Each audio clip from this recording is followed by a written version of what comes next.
Welcome to another quick daily update. Yeah, alchemists and magicians around the world, and witches, and anybody who's ever practiced magic will be pissed at me today because I'm actually teaching this. Yes, hard to get a hold of, the Sworn Book of Honorius. So it says, this is such an interesting, here on the cover, it says, as the title of this mysterious grimoire testifies, students are sworn to secrecy before given access to the text, and only a few manuscripts survive. Nevertheless, the Sworn Book of Honorius is considered one of the most influential magic texts ever discovered. Bits of its teachings are alluded to in other texts, and another key element of its ritual, the elaborate seal of God, has been found in texts and amulets throughout Europe. Interest in the Sworn Book of Honorius has grown in recent years, and it has been discussed at length in several recent books, yet no modern translations have been attempted. A critical edition of the Latin text has already become somewhat dated by new research, purporting to preserve the magic of Solomon in the face of intense persecution by religious authorities. This text includes one of the oldest, most detailed, and complete magic rituals. It is aggressively pro-magic, countering that persecution and anti-magic hysteria were themselves inspired by demons seeking to suppress the divine art.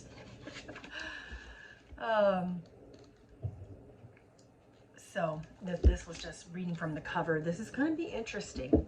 I don't know why I feel led to teach about it at this time.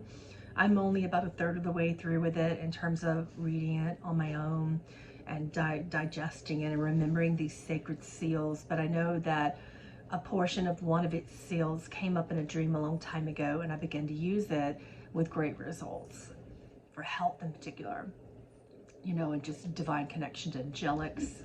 This book is good for that. I'm tired of the mysteries being secret. I guess that's one of the biggest reasons why in this update I wanted to talk about this book, is because this idea that the mysteries have to be secret. Well, why would that happen? Because you will psychologically lose your shit if you're not ready, you know, for deeply working with light and darkness and magic. And when you don't understand and have a healthy respect for evil, if you don't believe it exists, working deeply in these realms will make you spiritually awaken up to your highest and fullest. Notice I didn't say best. I don't even like that word. Your fullest potential. And if you're not ready for that, because there's a part of your mind that's still stuck in your shadows and scared of everything, you'll go nuts in your awakening. And that's why it was secret, because people weren't ready for it. That is why, right? So I'm excited to bring this to today's Patreon class for tiers 2 to 5. We're going to be going over portions of this book. And we're going to be going over this book a lot. It's going to come back from time to time as we need. We're going to be going through this book. But today is when we start on chapter 1 of it together and start talking about it and discussing it and practicing it. But that whole part even of the intro where it says, purporting to preserve the magic of Solomon in the face of intense persecution by religious authorities. That was brave. You know, this was brave of Honorius of Thebes to attempt this even, to put, look at that beautiful seal, isn't it gorgeous? I was just sitting there thinking today while I was having some breakfast with my lovely wife, I was thinking about the persecution of magic and the persecution by Christians of channeling and prophecy.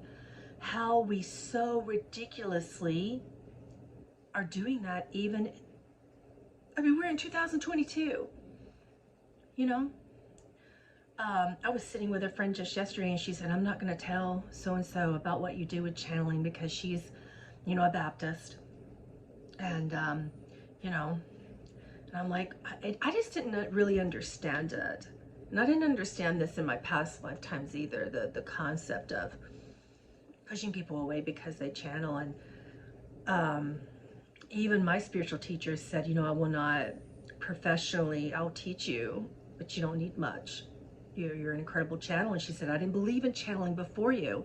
And my teacher teaches about grace. And she'll say things like how to channel grace, right? But then when it comes to being affiliated with someone who actually channels angels and deities, she's like, no, I don't care if you channel Mary Magdalene or the Mother Mary. The mother doesn't need to be channeled, so why would she channel through a human? She doesn't need to be. And I'm like, she would because she loved me and I asked. And she didn't believe me for years. And then finally she listened and she was like, oh, holy shit, Pamela, you're channeling. And it's real. It's 2022, my friends. Of course it's real. Why would Divine Mother want to channel through someone? We don't get the privilege of knowing that. But it does bring us into our power, bring us into our equality with deities, as opposed to putting them up on some pedestal and saying they won't do it because I'm a mere human or you're a mere human. We've got to get past that. Right? I tell you what, I am not listening to anyone else's teachings who are speaking out two sides of their mouth by saying, channel grace. Oh, no, don't channel. Don't channel a being. Why not? Challenge your teachers. Just do it. We are in a modern time and we're still doing the same thing that we used to do, shunning the prophets and the channels. Really? Are we done with that yet? That's all I got. Bye.